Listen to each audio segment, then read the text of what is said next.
पिछली वीडियो में आपने देखा होगा कि काफी मुश्किलों के बाद हम पहुंचे नैनीताल। अब गाड़ी करेगी आराम पार्किंग में और हम निकल पड़े हैं नैनीताल को एक्सप्लोर करने। टैक्सी के लिए हमें पार्किंग एरिया से कुछ दूर पैदल ही चलना पड़ेगा और मौसम का मिजाज हमें कुछ ठीक नहीं लग रहा है। हम नहीं चाहते कि अभी कुछ घंटों के लिए बारिश हो, पर हमारे चाहने से कुछ नहीं होता। तो चलो देखते हैं आगे। हमने कर ली है लोकल टैक्सी और हमें ये भाई लेके जा रहे हैं यहाँ की फेमस जगहों पर। सबसे पहले हम जा रहे हैं स्नो व्यू पॉइंट और अगले कुछ पलों में आपको दिखाएंगे कुछ यहाँ की फेमस जगह। तो बने हुए रहिए वीडियो में लास्ट तक। और यहाँ पहुँचने का जो रास्ता है वो काफ़ी सकड़ा है, तो हमें अपनी गाड़ी तो यहाँ पर बिल्कुल भी नहीं लेके आनी चाहिए और आप रेंट पे बाइक या स्कूटी पर भी आ सकते हैं। दोस्तों इसी के साथ हम पहुँच चुके हैं नैनीताल की सबसे ऊंची और सुंदर जगहों में से एक, जिसे कहते हैं स्नो व्यू पॉइंट। और यहाँ पर कुछ शूटिंग के लिए भी हैं और आप यहाँ पर रोपवे से भी आ सकते हैं। हमने वहाँ भी ट्राई किया, पर फिलहाल वहाँ पर 2 दिन की वेटिंग चल रही थी, इसलिए हमें आना पड़ा टैक्सी से।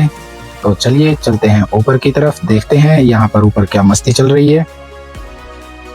यहाँ ऊपर भी काफ़ी लोग हैं, ऐसी जगहों पर ये तो नॉर्मली हैं और इन्हीं के बीच हम भी अपनी जगह बनाते हुए देखते हैं the great Himalayan.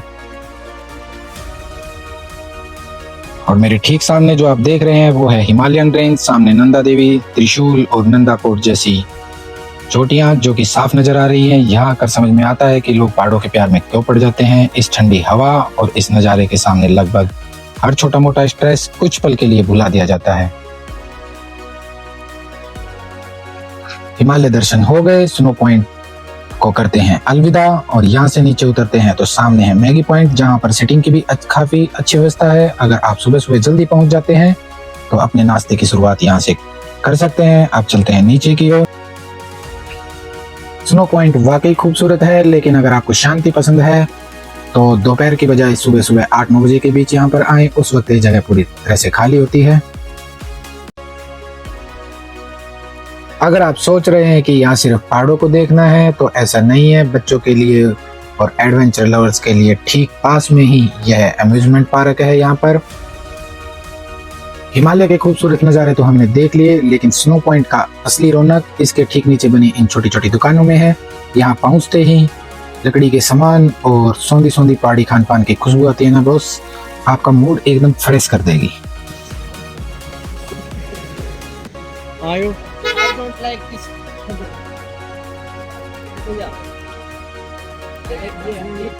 Snow point से लगभग 20-25 कदम की दूरी पर आ जाता है अम्यूजमेंट पार्क। यहाँ पर आपको गो कार्टिंग, बम्पर कार, साइरोस्कोप और कुछ एड्रेनालाइन पंपिंग राइड्स का मजा ले सकते हैं। पहाड़ों की ऊंचाई पर ऐसी राइड्स लेना एक अलग ही थ्रिल देता है। अम्यूजमेंट पार्क के बगल में ही श्री देव मंदिर है, जो कि एक प्राचीन मंदिर है। फोटोग्राफी और वीडियोग्राफी की यहाँ भी मनाही है, सो हम आपको बाहर से ही इसकी झलक दिखा सकते हैं। प्राचीन होने के कारण इसका अपना एक अलग ही महत्व है और जब इतनी दूर अपन आए हैं तो इसे देखना भी बनता है। और इसके बाद फ्रेंड्स हम चलते हैं अपनी दूसरी डेस्टिनेशन पर।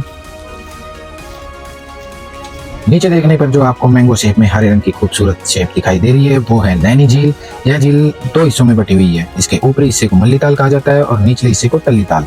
इन दोनों को जोड़ने वाली सड़क को ही हम माल रोड के नाम से जानते हैं। झील की बात करें तो नैनीताल झीलों का ही शहर है और यह झील 7 पहाड़ियों से घिरी हुई है। तो इसी के साथ चलते हैं अगली डेस्टिनेशन पर। स्नो व्यू पॉइंट और नैनी झील के बाद हम आ जाते हैं यह बेहद मशहूर लेकिन डरावने नाम वाली जगह, जिसे सुसाइड पॉइंट कहा जाता है।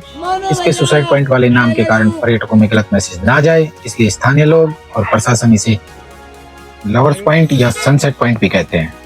सुसाइड पॉइंट का सस्पेंस तो आपने देख लिया होगा, लेकिन अब आपको लेकर चलते हैं एक ऐसी जगह जहां कदम रखते ही साक्षात हिमालय आपके सामने मुस्कुराता हुआ नजर आएगा। जी हाँ, हम बात कर रहे हैं हिमालय दर्शन पॉइंट की। यहाँ पर स्थानीय लोग बड़ी बड़ी दूरबीन लगा कर रखते हैं और 20 से 30 रुपए में आपको उन चोटियों के बिल्कुल पास से दिखाते हैं और चीन बॉर्डर की पहाड़ियों के बारे में भी जानकारी देते हैं। यहाँ पर जो ये टेलीस्कोप लगे हुए ना, इनसे जब आप देखते हैं तो ऐसा लगता है कि आप बस हाथ बढ़ाएंगे और पहाड़ को छू लेंगे। यहाँ जो पहाड़ दिख रहे हैं उनके उस पार सीधे चीन तिब्बत का बॉर्डर शुरू हो जाता है। यह एक्सपीरियंस वाकई कमाल का है। यहाँ मात्र 100 से 150 रुपए में ये आपको पूरी कुमाऊनी ड्रेस पहनाते हैं, साथ ही वो पारंपरिक गहने भी देते हैं और आपकी शानदार फोटो खींच कर देते हैं। यहाँ से आगे निकलते ही ठंड अचानक डबल हो गई है, क्योंकि इस वक्त हम जा रहे हैं नैनीताल के सबसे ठंडे कोनों में से एक 0 डिग्री पॉइंट पर। नैनीताल के मुख्य शहर के मुकाबले यह जगह काफी ऊंचाई पर है। सर्दियों के दिनों में यहाँ का तापमान 0 डिग्री सेल्सियस या उससे भी नीचे चला जाता है। यहाँ सबसे पहले और सबसे अधिक बर्फबारी होती है। नैनीताल में बर्फ गिरे ना गिरे, लेकिन 0 डिग्री पॉइंट पर हर साल बर्फबारी होती है। Snow view point, suicide point, Himalaya view point और 0 डिग्री पॉइंट, ये कुछ खास ऊंचाई वाली जगह थी नैनीताल की। इसी के साथ अब हम चलते हैं किलवरी रोड से होते हुए नैनीताल सिटी की ओर। किलवरी रोड का यह पूरा इलाका एक बर्ड सेंचुरी है। यहाँ पर किलवरी पक्षी अभ्यारण्य है, जहाँ पर आपको अनेक प्रकार के पक्षी मिल जाएंगे। यह जगह पक्षी प्रेमियों के लिए मानो स्वर्ग ही है। यहाँ पर पक्षियों की लगभग 500 से अधिक प्रजाति आपको मिल जाती है। समय के अभाव और भीड़ के कारण हम यहाँ पर फिलहाल के लिए तो नहीं रुकने वाले, तो हम चलते हैं आगे सिटी की ओर।